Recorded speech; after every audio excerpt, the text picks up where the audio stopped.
किसान आंदोलन में कहाँ से आए हैं आप? मैं सुरेंद्र यादव, अखिल भारतीय किसान यूनियन में संगठन मंत्री हैं और मैं लगातार जो है एटा से पैदल यात्रा करके आया था।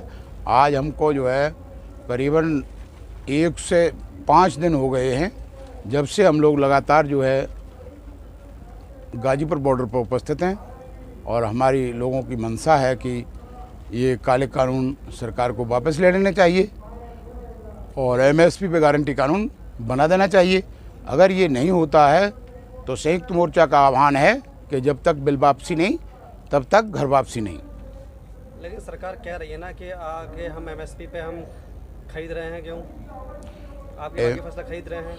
एमएसपी पे जिस तरह से पहले खरीदते रहे हैं उस तरह से ये अब भी खरीद रहे हैं और अब भी खरीदेंगे। पहले क्या हुआ है कि देश की जनता को यही नहीं मालूम कि एमएसपी पे हमें लाभ क्या है।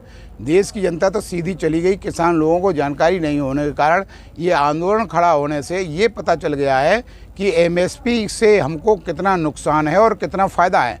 इसलिए एमएसपी में जो समस्याएं हैं उन्हें भी समाधान करना चाहिए। अब एमएसपी पे गेहूं खरीद रहे हैं, लेकिन एक आदमी भाड़े का ट्रैक्टर लेकर के जाए और एमएसपी जहाँ पर जो है एमएसपी पे ख़रीदा जाता है, जहाँ पर कांटा लगा हुआ है, वहाँ पर पहुँचता है भाड़े का ट्रैक्टर लेकर के किसान, तो वहाँ पर ये पोजीशन होती है कि आज जो है बारदाना नहीं है। तो बारदाना नहीं होने के कारण जो है वो आखिर गेहूं या बाजरा या मक्का या धान कहाँ ले जाए। अगर ट्रैक्टर को रोकता है और भाड़े का ट्रैक्टर है तो ट्रैक्टर का भाड़ा इतना लग जाएगा, अगर 2 दिन तक जो है नहीं गेहूं या कोई फसल नहीं खरीदी गई तो 2 दिन तक अगर खड़ा रहा तो वो जो है घाटा हो जाएगा उसको, किसान को निश्चित रूप से। तो इस वजह से ऐसी व्यवस्था स्थापित करें कि गेहूं या मक्का या बाजरा या धान या जो भी फसल हो उसको ले जाए और उसकी जो है किसी भी सूरत में तत्काल जो है उसकी मतलब जो है तौल हो जाए। और इतनी बारीकियां, इतनी सिस्टम में जो है समस्याएं खड़ी कर दी हैं कि आप उसका वो लाइए खसरा खतौनी। अब खसरा खतौनी मिलने में समस्या, और मिलने में समस्या नहीं भी है तो उसको खसरा खतौनी को लाके अगर एक नाम का अंतर डाल देते हैं कंप्यूटर के द्वारा, उसमें नाम है धनीराम और उसमें उसने लिख दिया है धनराज, तो इतने अंतर से ही जो है उसका कागज़ नहीं बनता है और उसकी जो है फसल नहीं खरीदी जाती है।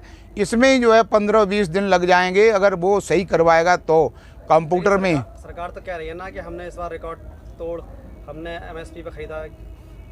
इस साल जो है रिकॉर्ड तोड़ जो है धान बिल्कुल नहीं खरीदा है।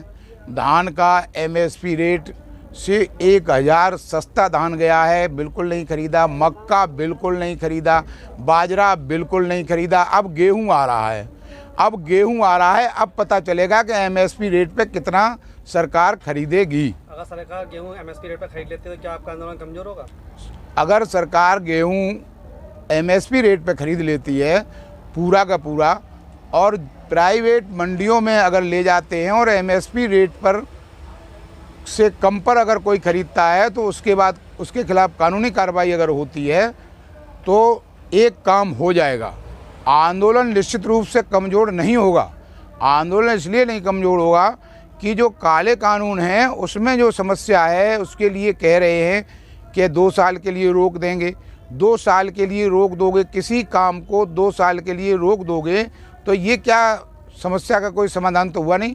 2 साल के लिए क्यों रोक दोगे?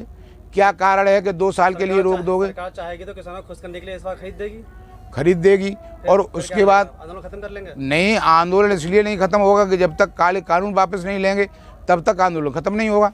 आपके नेता राकेश टिकैत जी ने बयान दिया है, अखबार में कहा है उन्होंने कि जो पंचायत चुनाव हैं यूपी में हम उनमें कोई भी हस्तक्षेप नहीं करेंगे। तो बंगाल जाके क्यों हस्तक्षेप कर रहे हैं चुनाव में? उत्तर प्रदेश में जो पंचायत चुनाव हैं उसमें वो हस्तक्षेप कुछ नहीं करेंगे। बंगाल और आसाम, कर्नाटक, केरल, मध्य प्रदेश, उत्तर प्रदेश में वो अपना जन जागरण कर रहे हैं कि मतलब जो है किसानों को समझा रहे हैं कि क्या क्या समस्या है और कैसा कानून बना के रखा है, इस बात को वो बता रहे हैं।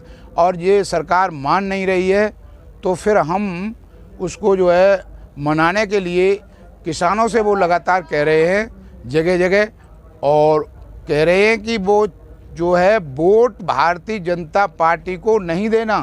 अगर वोट भारतीय जनता पार्टी को देंगे तो यही हश्र होगा जो किसानों का हश्र हो रहा है।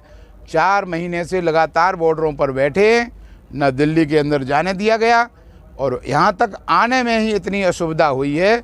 ये भारतीय जनता पार्टी की सरकारें जहाँ जहाँ थीं वहाँ पर। यूपी में विरोध क्यों नहीं कर रहे हैं आप पंचायत चुनाव में? उत्तर प्रदेश में विरोध करने का, वो उत्तर प्रदेश में विरोध कर तो रहे हैं किसान, ये चुनाव से ही पता लग जाएगा ना। आपने आज बयान दिया है ना कि हम चुनाव में नहीं करेंगे पंचायत के में, तो वहाँ के चुनाव में क्यों, यहाँ के चुनाव में क्यों नहीं? चुनाव में नहीं, या राकेश टिकैत जी सरकार के दबाव में आ गए? राकेश टिकैत सरकार के दबाव में बिल्कुल नहीं आए हैं। चुनाव में मतलब जो है जा करके फिर आंदोलन पे कैसे काम चल पाएगा? आंदोलन उनका भी हो रहा है, उनको भी मुख्य रूप से यहाँ रहना है। अपने घर में परास्त करेंगे ना किसी को, या फिर विदेश में जाकर परास्त करेंगे? लेकिन यहाँ से तो संदेश लगातार देंगे कि मतलब उत्तर प्रदेश में भी राकेश टिकैत जी हों चाहे कोई भी हो, उत्तर प्रदेश के जिला पंचायत के जो चुनाव हैं उसमें सबका यही कहना होगा कि भारतीय जनता पार्टी को हराना है किसी भी सूरत में।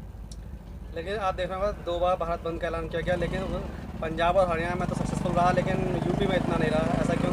उत्तर प्रदेश में तो भाई योगी राज है, तो वहाँ अघोषित इमरजेंसी है, भारतीय जनता पार्टी की सरकार है, भारतीय जनता पार्टी की सरकार है। किसानों को जो है हरियाणा में भी है तरह तरह से उत्पीड़न किया जा रहा है, जिसकी वजह से जो है भारत बंद सफल नहीं हो पा रहा है। सरकार तो हरियाणा में भी है, लेकिन हरियाणा में सफल हो रहा है ना। हरियाणा में सरकार जो है जरूर, लेकिन वो गठबंधन की सरकार है, जिसकी वजह से वहाँ सफल हो जाता है। यहाँ गठबंधन की नहीं है उत्तर प्रदेश में, उत्तर प्रदेश में पूर्ण बहुमत की है। नहीं, वहाँ अगर हरियाणा में गठबंधन की सरकार भले ही है, लेकिन वहाँ गठबंधन तो पूर्ण बहुमत है ना उनका, नहीं हिल रहा वहाँ से वो। गठबंधन टूटा भी तो नहीं है ना? गठबंधन टूटा जरूर नहीं है, लेकिन अगर वहाँ पर शक्ति किसानों के साथ की जाएगी तो गठबंधन टूट जाएगा। इसके डर की वजह से जो है हरियाणा में अघोषित इमरजेंसी नहीं है, उत्तर प्रदेश में अघोषित इमरजेंसी है। किसानों को आंदोलन में आने में तमाम मुसीबतों का सामना करना पड़ता है, तरह तरह के मुकदमों की धमकी दे रहे हैं और जगह जगह रोकते हैं, ऐसा लगातार हो रहा है। तो अब किसान क्या, गर्मी बढ़ती जा रही है, सरकार इलेक्शन में बिजी है और किसान भी गाजीपुर बॉर्डर पर कम हो गए हैं। किसान नहीं है ना इस समय? किसान कम हो सकते हैं, लेकिन आंदोलन ख़त्म नहीं हो पाएगा, क्योंकि जब तक किसानों का संकल्प है कि जब तक बिल वापसी नहीं तब तक घर वापसी नहीं। किसानों के काम की समस्या है, आवागमन हो रहा है, गर्मी का समय है, लेकिन किसान लगातार बना रहेगा और जो है आंदोलन को चलाता रहेगा। गांधीवादी तरीके के आंदोलन को चलाने के लिए इसके अलावा किसान के पास चारा क्या है? गांधीवादी तरीके से शांति रूप में संविधान के अधिकारों के तहत जो है आंदोलन चला रहे हैं किसान लोग, तो इसी तरह से चलाते रहेंगे। आपकी क्या जनता से भी क्या अपील रहेगी किसानों के समर्थन के लिए? जनता से ये अपील रहेगी कि सरकार नहीं सुन रही है तो ऐसी सरकार को हटाने के कोशिश करेगी जनता। ठीक है, धन्यवाद। आपसे बात रही है।